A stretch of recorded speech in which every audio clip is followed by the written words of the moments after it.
News organizations are quietly rewriting past articles to allegedly remove previous criticisms of Joe Biden and Kamala Harris. Now, One America's Richard Pollack spoke with Dan Gaynor from the Media Research Center to learn more.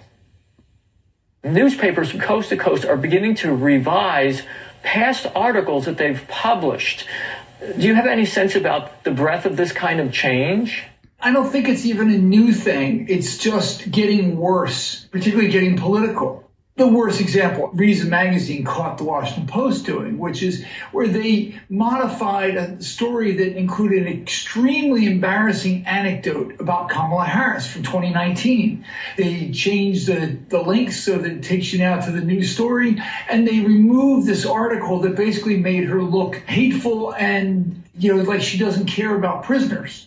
So now that she's vice president and no longer running for office, they remove it in a way to kiss up to the administration. It appears that the rewriting of these articles, where the Cleveland Plain Dealer, the Los Angeles Times, the Boston Globe, the Washington Post, you name it, they are deciding to either pull stories that are unflattering to liberals, or they are rewriting stories or just putting them into oblivion.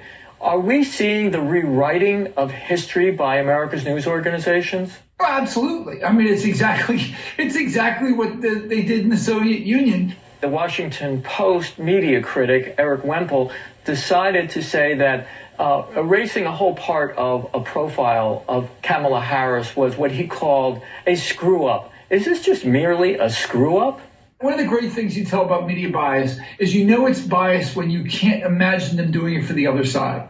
Can you imagine them going back and re-editing a Mike Pence profile and say, oh, we're going to make it look better?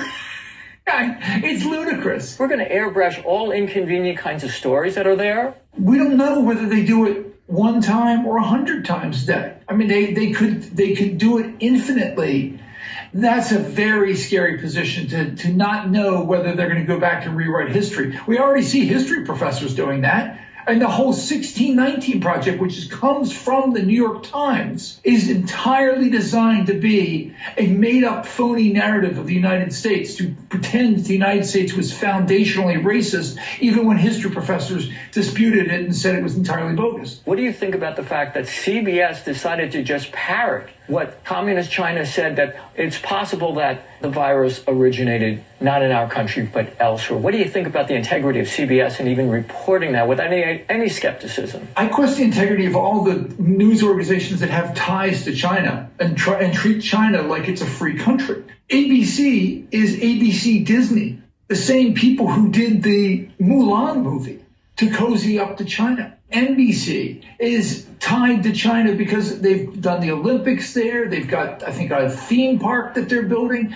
These multinational corporations all want access to 1.4 billion Chinese. If they got to throw a little propaganda around, they're not above it. And we can't trust it because they care more about the bottom line than the bottom line of journalism, which is supposed to be honesty. Dan Gaynor, thank you for joining us.